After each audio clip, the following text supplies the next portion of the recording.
hima haalli garii naman deema finda gatiin bikka jirtu imaammaddu gara guddinaatti yookiin hojjattu yookiin baradhu lameenirraa tokko filadhu muslukumaarraa fagaadhu yookiin hojjattu yookiin baradhu.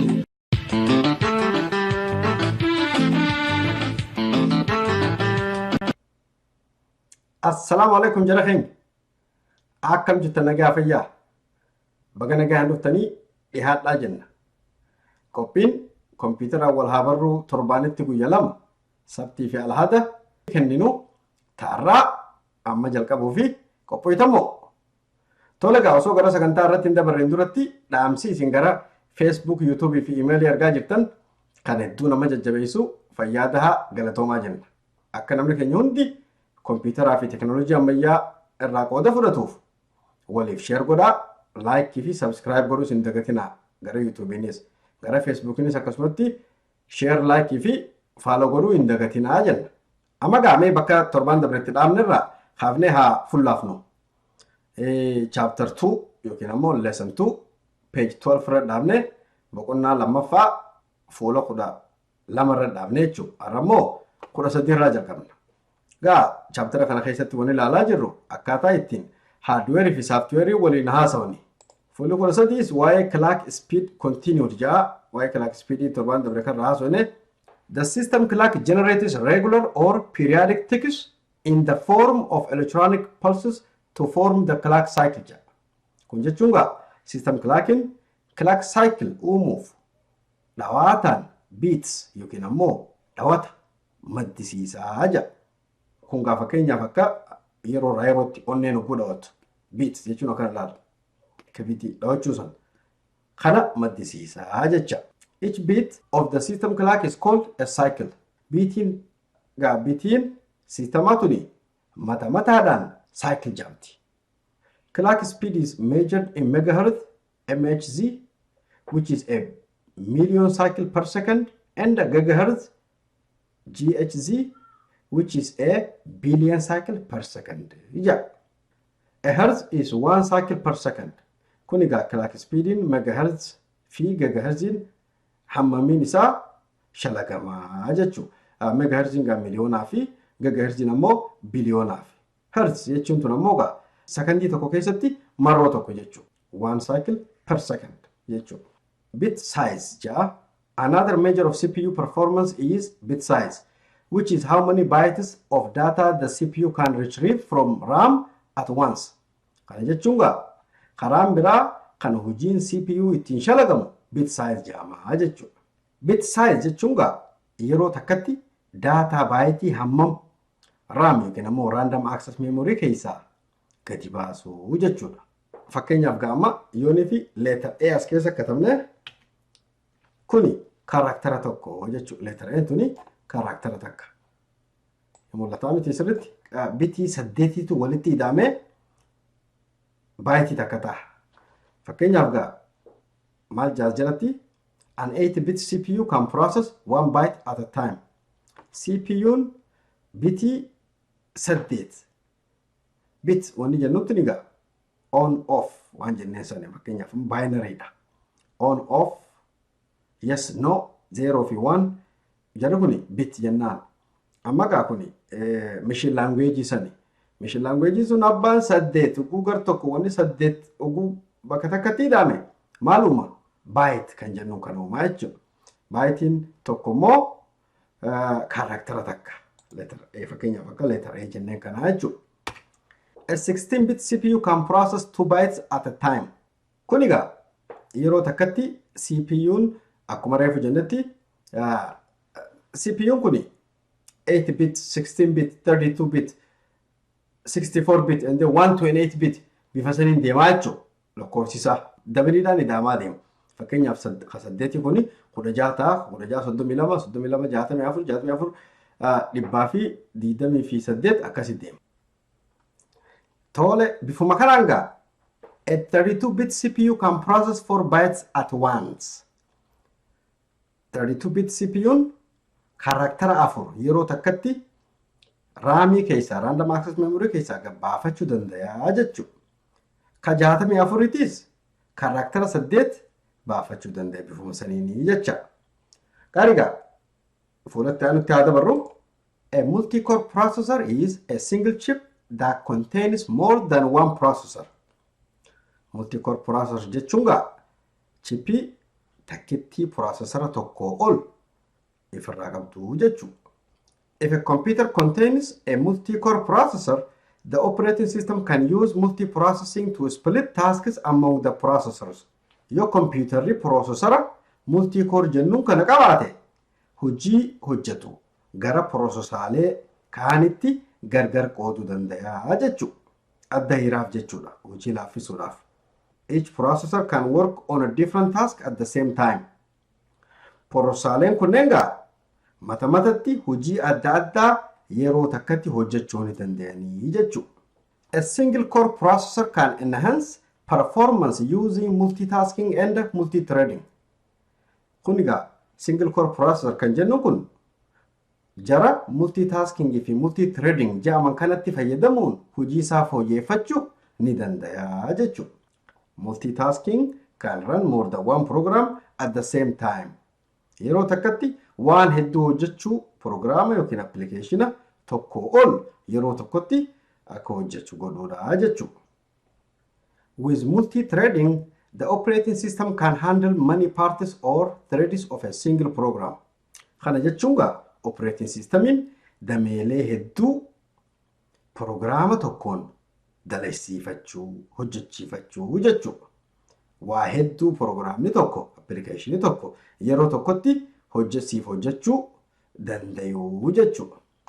Kun kana gaa presentation irraa kanumaan golamna mee immoo boqonnaa sakandii 30 teenya ta'adaa san eega fudhannee booda gara hands on yookiin ammoo how to san waan tokko tokko waliin laalla hammasittu boqonnaa gaarii.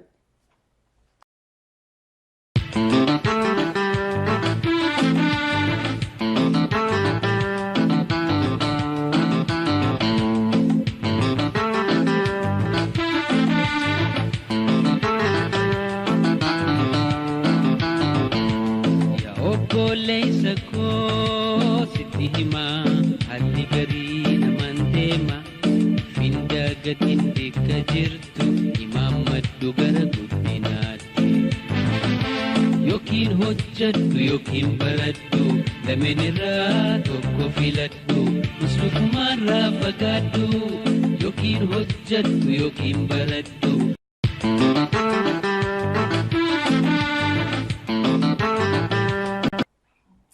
Tole bagana gaandachaatan dhihaadhaa jenna control panel keessa seeneeti waan tokko tokko laallaarraasi mee garjaleeta namaan jennaan jenne task bar jennaan jenne.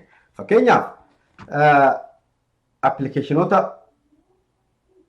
banaa jiran kana amma fakkeenyaaf kuni Wordidha. Word kana mee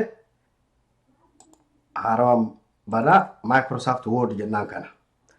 Microsoft Word kana amma yooniifin task bar kanatti maxxanfachuu barbaade laaftutti kan argadduuf right click irra godheetiin pin to task bar kajoo kanarra kolocaa jechuudha. So amma nin cufaa isa kana kan duraan banaa jiru kanaas nin cufaa. Obboon cufee onoo laalamma iconiin isaa task bar kanatti dabalamee jechuudha. Bifuma kanaan gaa applicationuma barbaadde task bar kanatti dabalachuu dandeessa. Fakkeenyaaf amma kuni Google Chrome kuni pin tahee jira miti yoo inni irraa remove godhuu barbaade unpin from task bar jaan onoo laala hotee jechuudha.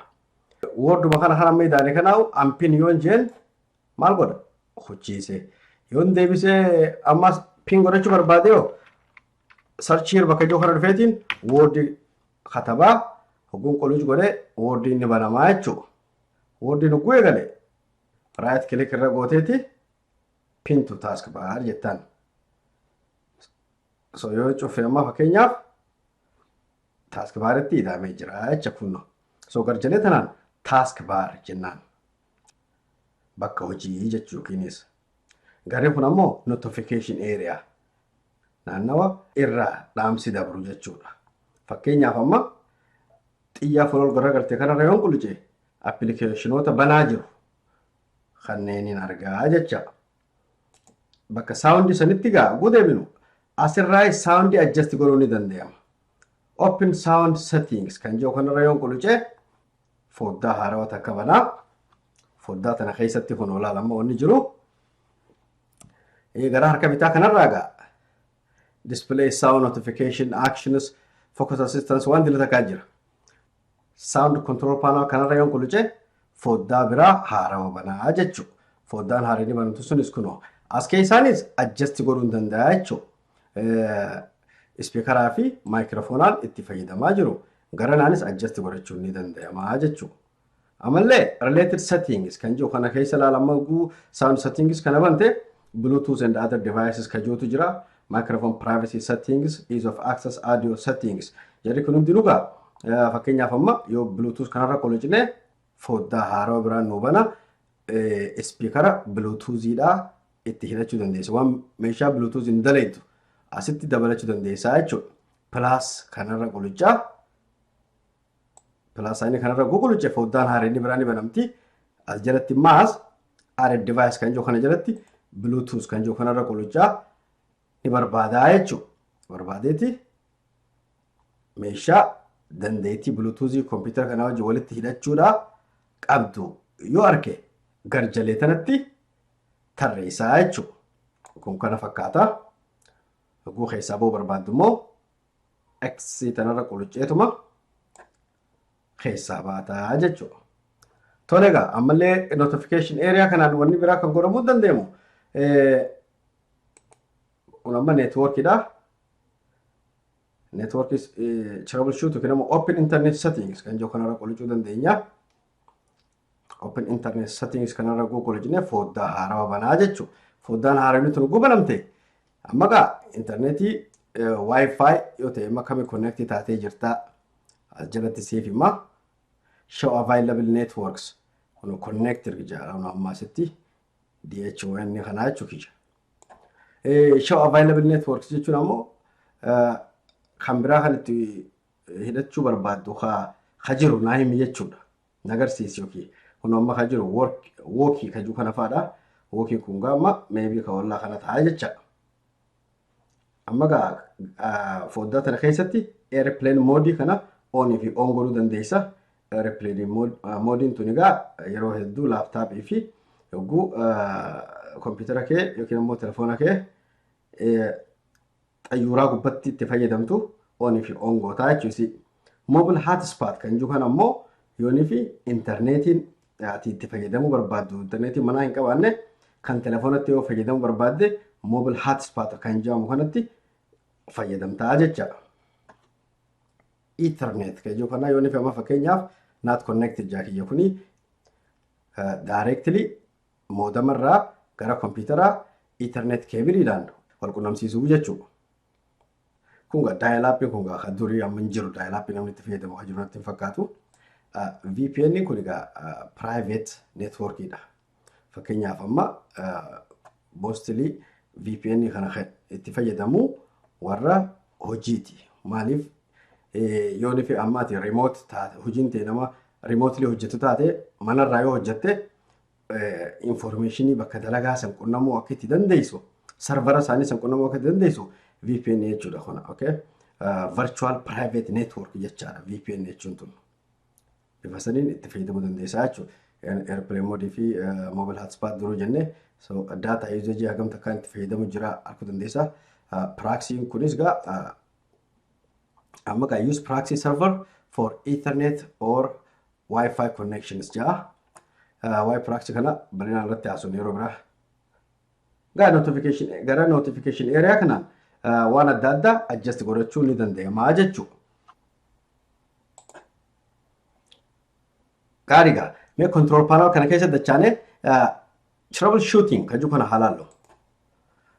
Troubleshoot computer problems kan jiru kana jalatti gaa waa afurtu tarreeffamee jira. Programs kan jiru kana run programs made for previous version of Windows gaa applicationoota operating system duriitiif tolfame yoo computer kanarratti run godhuu barbaadde fakkeenyaaf amma Windows 10 fayyadamu jirra yoonii fi application Windows 7 qofa wajji compatible ta'e asirratti run godhuu barbaadde asiin godhuu dandeessaa jechuudha. Hardware and sound iska jiru kana jalatti wanni jiru use a printer, troubleshoot audio recording, troubleshoot audio playback kan jiru kana microphone fi speaker yoonii fi sirriitti hojjechuutu hin jiraanne troubleshoot godhuu dandeessaa jechuudha. Akkasumatti illee immoo use a printer kan jiru kanarra yoo qollojine fakkeenyaaf amma foddaa biraa haarawaa nuuf banaa jechuudha. Foddaa tana jalatti yoonii fi printerri rakkoo qabaate next kan jiru kanarra qollojina maal jaa agartaa find and fix problems with printing next kan jiru kanarra qollojuu dandeessaa. Detecting problems jaa rakkoo barbaadaa jira jechuudha. Yoo rakkoon jiraatte rakkoo kanaa jira jeete sitti hima if yooniif immoo fix godhuu danda'e if fix godhaa yoo godhuu hin dandeenye immoo recommendation akkaataa itti fix godhachuu dandeessuuti sii dhaamaa jechuudha. Bifuma kanaan gaa hunda godhuu dandeessaa jechuudha. Fakkeenyaaf amma yoonii fi troubleshoot audio recording kan jiru kana microphone yoo ciqii qabaate irra qoluccaa microphone irra qoluccee booda akkasumatti next kan jiru irra qolucceeti rakkoo barbaadee yoo cinqiin jiraatte furaa jecha. Network and the internet is akkasumatti yoo rakkoo network qabaates system and securities walumaa galatti gaa bakki kun rakkoo jirtu yoo dhibeen jiraatte barbaadee ifumaaf computerri furmaatatti barbaadee furuudha jechuudha. Troubleshooting kan jennu kun gaa kana fakkaataa jechuudha. Gaa har'aaf asuma dhaabneeti bor yoo rabbi jee bakkumatti dhaabne tanarraa itti fufnaa hangasittuu nageetti.